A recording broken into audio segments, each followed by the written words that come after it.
Situasi di sini maksudnya adalah di mana seorang pemimpin harus mengambil tindakan apa yang seharusnya dilakukan dalam kondisi atau situasi yang tidak bisa diperkirakan akan terjadi. Seorang pemimpin juga harus memiliki jiwa kepemimpinan yang cepat dan tanggap dalam menghadapi suatu masalah untuk kesejahteraan bersama. Teori peran menjelaskan tentang konflik peran atau ketidakpastian peran yang diakibatkan oleh tuntutan dan kekangan situasional, di mana seorang pemimpin mungkin akan mengalami konflik peran ketika bawahan dan atasan memiliki ekspektasi yang berbeda untuk perilaku pemimpin atau kebijakan yang bertentangan dengan perusahaan dan tidak sesuai dengan atasan. Kemampuan seperti ini menentukan keefektifan kepemimpinan. Otonomi tugas, tingkatan ketika pekerjaan menyediakan individunya beberapa kendali atas hal yang dilakukannya dan cara melakukannya. Otonomi seringkali beriringan dengan keahlian teknis. Pekerja dengan keahlian yang tinggi akan diberikan lebih banyak kebebasan, dan mereka dengan keahlian yang lebih rendah diberikan lebih banyak instruksi serta arahan saat menyelesaikan tugas. Tugas yang tidak struktur. Apabila tugas yang harus diselesaikan adalah permasalahan semangat dalam tim, komite, atau kelompok kerja, bisa saja tidak ada metode yang pasti untuk menyelesaikannya. Ada banyak cara yang berbeda, dengan mungkin tidak ada yang paling jelas atau baik untuk dicapai solusinya. Pengamat yang berbeda mungkin tidak akan melihat masalah dengan cara yang sama. Mereka bahkan mungkin memiliki pemahaman yang berbeda tentang semangat itu sendiri. Interdependensi tugas, yaitu tingkatan sebuah tugas membutuhkan koordinasi dan sinkronisasi untuk kelompok atau tim untuk mencapai sasaran yang diinginkan. Perbedaan interdependensi tugas dengan otonomi yaitu mungkin seorang pekerja atau anggota tim dapat menyelesaikan dengan cara otonomi. Namun, hasil dari pekerjaan harus dikoordinasikan untuk mencapai kesuksesan. Seiring berjalannya waktu, itu tentunya zaman-zaman itu mengalami perubahan. Begitu juga yang terjadi di dalam organisasi. Menurut Kaplan dan Norton, itu ada 6 cara perubahan organisasi dalam beroperasi. Yang pertama adalah fungsi yang saling bertukar. Jadi kalau organisasi-organisasi di zaman industri itu mendapatkan keuntungan persaingan melalui spesialisasi dari keahlian-keahlian fungsional dalam area seperti manufaktur, distribusi, pemasaran, dan teknologi. Kalau organisasi di zaman informasi itu melakukan proses bisnis yang terintegrasi dan memotong fungsi-fungsi bisnis tradisional. Yang kedua itu adalah hubungan pelanggan dan pemasok. Kalau di zaman industri itu perusahaan beroperasi dengan pelanggan dan pemasok itu harus dalam jarak dekat. Namun di zaman informasi itu perusahaan dalam melakukan proses-proses produksi itu bisa memanfaatkan teknologi informasi, jadi tidak harus dalam jarak dekat. Lalu yang ketiga itu ada segmentasi pelanggan. Kalau perusahaan di zaman industri itu dia menawarkan produk dan layanan dengan biaya yang rendah namun terstandarkan. Tapi kalau perusahaan di zaman informasi dia harus bisa belajar untuk menawarkan produk dan layanan itu yang bisa disesuaikan dengan segmentasi pelanggan yang berbeda-beda. Lalu yang keempat itu ada skala global. Nah, seperti yang teman-teman semua ketahui, kita kan sekarang lagi ada di era globalisasi kan. Nah, di mana akses dengan orang di seluruh dunia itu dapat dengan mudah dengan memanfaatkan teknologi yang ada. Begitu juga dengan perusahaan. Jadi semua perusahaan-perusahaan yang ada di era informasi ini, dia mengalami persaingan dengan perusahaan-perusahaan di seluruh dunia. Ini menjadi suatu tantangan yang besar agar setiap perusahaan yang ada di zaman informasi ini bisa bersaing dengan perusahaan yang ada di dunia dan mempertahankan eksistensinya dalam persaingan global. Lalu yang kelima adalah inovasi. Jadi perusahaan kalau ingin bersaing, mereka harus meningkatkan produk dan layanan yang mereka berikan. Karena kan seiring berjalannya waktu itu kebutuhan pelanggan itu selalu berubah-ubah, permintaan pelanggan juga selalu berubah-ubah, sehingga perusahaan itu perlu untuk menyeimbangkan perubahan konsumen tersebut. Lalu sekarang kan teknologi juga semakin pesat berkembang, jadi perusahaan juga harus bisa memanfaatkan teknologi untuk meningkatkan layanan yang dapat mereka berikan. Lalu yang keenam itu adalah pekerja berpengetahuan. Nah, di zaman perusahaan industrial itu ada batasan yang jelas antara elit intelektual dengan tenaga buruh. Namun di masa sekarang semua karyawan tuh harus bisa mengontribusikan nilai sesuai dengan pengetahuan dan informasi yang dapat mereka sediakan. Selanjutnya adalah tentang organisasi formal. Nah, penelitian mengenai organisasi formal ini kebanyakan membahas mengenai disiplin manajemen, teori organisasional, dan perilaku organisasional. Lalu selanjutnya adalah organisasi informal, kebudayaan organisasi. Jadi, kebudayaan organisasi itu didefinisikan sebagai sistem latar belakang, nilai, norma, atau kepercayaan yang dibagi di antara anggota-anggota kelompok. Sedangkan iklim organisasi itu adalah reaksi subjektif anggota terhadap organisasi. Jadi, iklim organisasi itu berkaitan tentang perasaan anggota terhadap rekan kerja ataupun kebijakan perusahaan. Beberapa aspek penting yang memiliki pengaruh mendasar pada kepemimpinan diantaranya, yang pertama tingkatan otoritas. Tingkatan otoritas merupakan tingkat hierarkis dalam sebuah organisasi. Pengawas tingkat pertama, pemimpin tingkat bawah, dan pelatih menghabiskan banyak waktu untuk memilih pengikut, menyelesaikan permasalahan unit kerja, menjadwalkan latihan, dan mengimplementasikan kebijakan. Pemimpin dengan tingkatan yang lebih tinggi memiliki banyak otonomi dan menghabiskan lebih banyak waktu dalam menetapkan kebijakan, mengoordinasi aktivitas, dan membuat keputusan ketenagakerjaan. Juga, seringkali melakukan berbagai macam aktivitas yang lebih luas. Yang kedua, struktur organisasional. Jadi, struktur organisasional adalah cara aktivitas organisasi dikoordinasi dan dikendalikan, dan mewakili tingkat lain dari situasi ketika pemimpin dan pengikut harus bekerja. Biasanya ini digambarkan dalam bentuk diagram yang memperjelas hubungan otoritas formal dan pola komunikasi.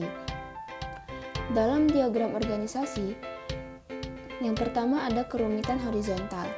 Itu merujuk pada tingkat diferensiasi antara unit-unit berdasarkan orientasi para anggotanya, sifat dari tugas yang mereka laksanakan, dan tingkat pendidikan pelatihannya. Semakin banyak jenis pekerjaan yang memerlukan pengetahuan dan keterampilan pada organisasi, semakin kompleks pula organisasi tersebut. Yang kedua ada kerumitan vertikal, merujuk pada kedalaman struktur. Makin banyak tingkatan yang terdapat di antara pemimpin dan bawahan, maka makin besar juga terjadinya distorsi dalam komunikasi dan makin sulit mengkoordinasi pengambilan keputusan dari pegawai manajerial. Yang ketiga ada kerumitan spasial. Itu menjelaskan ketersebaran geografis. Organisasi yang semua anggotanya berada dalam satu lokasi biasanya memiliki tingkat kerumitan spasial yang rendah dibanding organisasi yang tersebar di seluruh penjuru dunia. Lalu yang terakhir ada formalisasi, merujuk pada sejauh mana pekerjaan dalam organisasi itu distandarisasikan. Jika sebuah pekerjaan sangat diformalisasikan, maka pemegang pekerjaan hanya mempunyai sedikit kebebasan mengenai apa yang harus dikerjakan. Yang ketiga ada keterpusatan atau centralization. Itu merujuk pada tingkat di mana pengambilan keputusan dikonsentrasikan pada suatu titik tunggal dalam organisasi. Konsentrasi yang tinggi menyatakan adanya sentralisasi yang tinggi, sedangkan konsentrasi yang rendah menunjukkan sentralisasi yang rendah atau desentralisasi. Kebudayaan organisasi biasanya tidak dirancang dengan sengaja. Oleh karenanya, orang-orang di dalam organisasi biasanya tidak sadar akan kebudayaannya sendiri. Ada beberapa teori kebudayaan yang harus kita ketahui. Yang pertama yaitu teori kebudayaan hierarki. pada teori kebudayaan hierarki ini, biasanya organisasi akan memusatkan perhatiannya terhadap internal, seperti bagaimana interaksi orang-orang di dalamnya, kemudian bagaimana karyawan-karyawannya menaati SOP dan lain sebagainya. Contohnya yaitu restoran cepat saji. Yang kedua yaitu teori kebudayaan pasar. Nah, dalam teori kebudayaan pasar ini tidak berbeda dengan teori kebudayaan hierarki. Namun, pada teori kebutuhan pasar, organisasi juga memusatkan perhatiannya keluar, yaitu kepada pemasok dan pelanggan. Organisasi akan perhatikan bagaimana interaksi mereka terhadap pelanggan, pemasok, dan lain sebagainya. Juga pada teori kebudayaan pasar ini, mereka berorientasi pada keuntungan dan juga kompetisi. Yang ketiga yaitu teori kebudayaan klan. Pada teori kebudayaan klan, organisasi memiliki kewajiban untuk meningkatkan fleksibilitas yang tinggi, kemudian kewaspadaan, dan juga memusatkan perhatian ke dalam bukan keluar. Kemudian rasa persatuan yang kuat dan partisipasi yang tinggi mencirikan kebudayaan klan. Kemudian yang keempat yaitu teori kebudayaan adokrasi. Pada teori kebudayaan adokrasi, organisasi dituntut untuk memiliki fleksibilitas yang tinggi dan juga kewaspadaan serta memusatkan perhatian keluar. Pada teori adokrasi, organisasi dituntut untuk beradaptasi menghadapi transisi dari zaman industri ke zaman informasi. Namun, dari keempat kebudayaan tersebut, tidak satupun organisasi yang loyal terhadap kebudayaannya sendiri. Pada akhirnya, organisasi akan memakai semua elemen kebudayaan yang dipengaruhi oleh lingkungan dan keadaan yang lainnya. Para peneliti di Center for Creative Leadership telah meneliti jenis-jenis budaya kepemimpinan yang berbeda, yang mereka definisikan sebagai nilai, keyakinan, dan bahkan asumsi yang sering terabaikan mengenai cara orang-orang bekerja bersama di dalam organisasi, mencerminkan pendekatan kolektif untuk meraih arah, penjajaran, dan juga komitmen. Meskipun sebenarnya semua organisasi besar memasukkan aspek-aspek dari ketiga tipe jenis budaya kepemimpinan tersebut, seringkali salah satu budaya lebih dominan dibandingkan yang lain. Selain itu, jenis-jenis budaya kepemimpinan tersebut dianggap merepresentasikan tahap pengembangan budaya yang berurutan. Ketika setiap budaya lebih baik diadaptasi untuk menghadapi tantangan yang semakin kompleks. Tujuan praktis dari studi ini adalah untuk membantu organisasi mentransformasi budaya mereka dengan cara yang lebih cocok dengan tantangan organisasi, baik di masa sekarang maupun di masa mendatang. Terdapat 3 tipe budaya kepemimpinan, yaitu budaya kepemimpinan dependen, budaya kepemimpinan independen, dan budaya kepemimpinan interdependen. Selanjutnya saya akan menjelaskan ketiga tipe budaya kepemimpinan tersebut. Yang pertama yaitu budaya kepemimpinan dependen. Dicirikan dengan keyakinan dan praktik yang menyebar luas bahwa orang-orang yang berwenanglah yang memiliki tanggung jawab untuk memimpin. Asumsi ini bisa mengarah pada organisasi yang menekankan pada kendali dari atasan ke bawahan dan penghormatan kepada pihak berwenang. Lalu yang kedua, budaya kepemimpinan independen. Dicirikan dengan keyakinan dan praktik yang menyebar luas bahwa kepemimpinan muncul sesuai kebutuhan dari berbagai individu yang memiliki pengetahuan dan keahliannya masing-masing. Ada penekanan yang besar pada tanggung jawab individual, pengambil keputusan yang desentralisasi dan promosi bagi para staf ahli dan profesional serta kontributor. Bisa di-cut gak? Ada penekanan yang besar pada tanggung jawab individual, pengambil keputusan yang didesentralisasi dan promosi bagi para staf ahli dan profesional, serta kontributor individual untuk menduduki posisi kepemimpinan. Secara umum, kita bisa menganggap bahwa budaya independen merupakan budaya yang berorientasi pada prestasi. Lalu yang terakhir yaitu budaya kepemimpinan interdependen.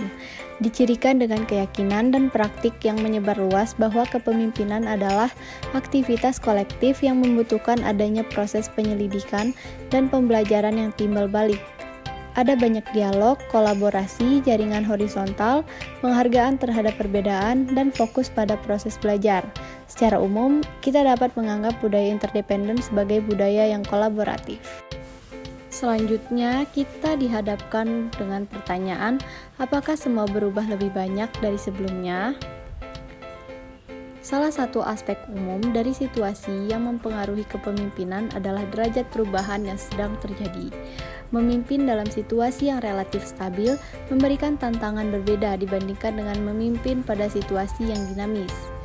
Kemajuan teknologi, kemajuan zaman di era ini sangat membawa perubahan terhadap gaya kepemimpinan seorang pemimpin.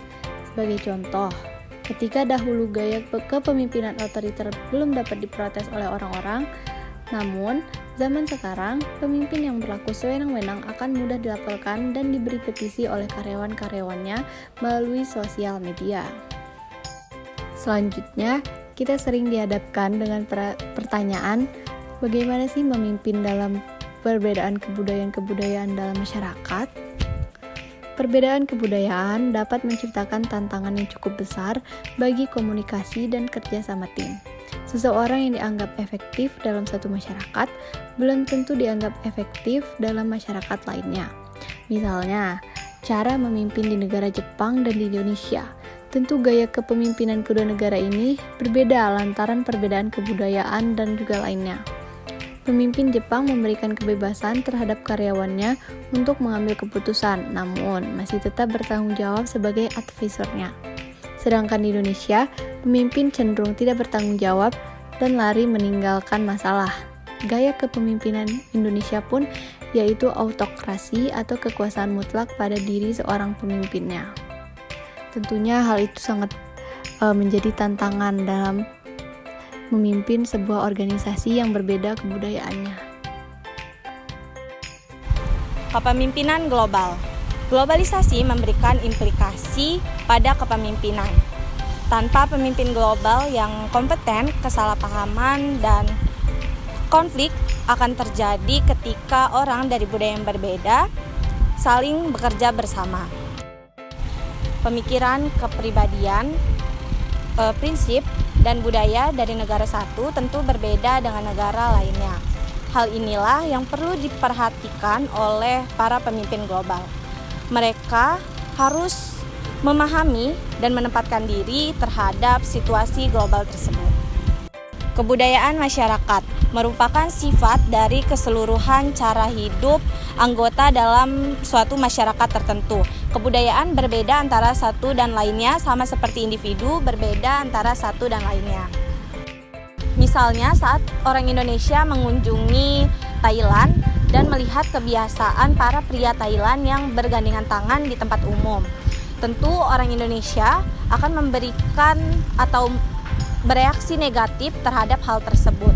Hal ini mencerminkan bahwa adanya perbedaan budaya dan perspektif antara Indonesia dan Thailand. Oleh karena itu, para pemimpin bisnis dalam konteks global adalah kebutuhan untuk sadar dan memahami perbedaan budaya dan perspektif budaya. Temuan terakhir yang menarik dari penelitian global adalah universalitas sifat kepemimpinan. Yang pertama yaitu sifat dan perilaku pemimpin yang dipandang positif secara universal, yaitu dapat dipercaya, adil, jujur, berwawasan, pemecah masalah yang adil, berorientasi pada masa depan, positif, dinamis, pembangun tim, komunikatif, dan lain sebagainya.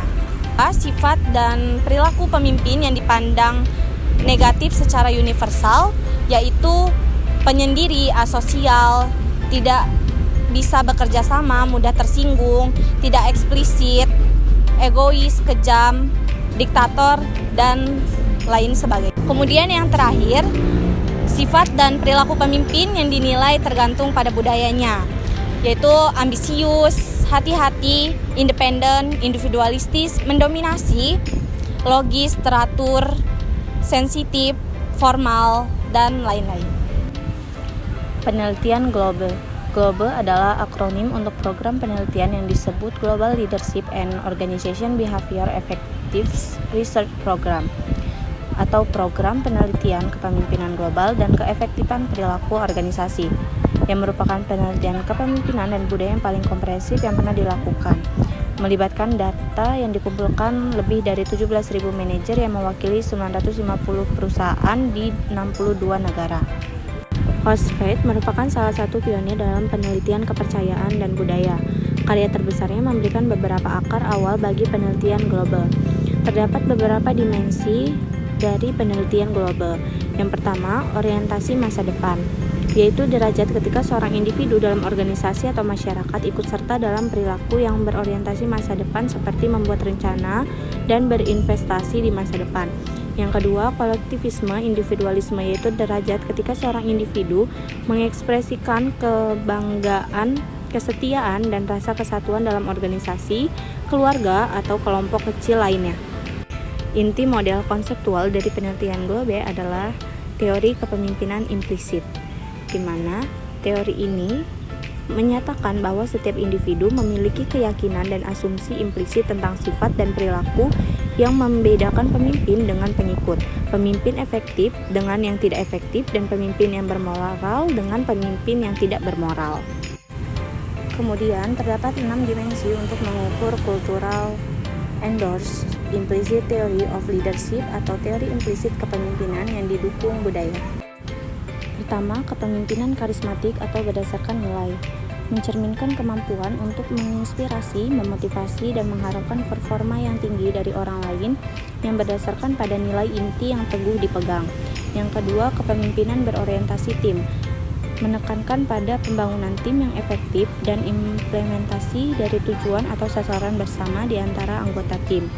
Yang ketiga, kepemimpinan partisipatif, mencerminkan tingkat ketika manajer melibatkan orang lain dalam membuat dan mengimplementasi keputusannya. Yang keempat, kepemimpinan berorientasi kemanusiaan, mencerminkan kepemimpinan yang mendukung dan penuh pertimbangan juga mengasihani dan murah hati. Yang kelima, kepemimpinan otonomis adalah kepemimpinan yang independen dan individualistis. Dan yang terakhir, kepemimpinan melindungi diri, berfokus pada penjaminan keamanan dan keselamatan individual atau anggota grup. Implikasi bagi praktik kepemimpinan. Perspektif dan temuan pada penelitian global memiliki implikasi yang cukup besar bagi para praktisi kepemimpinan.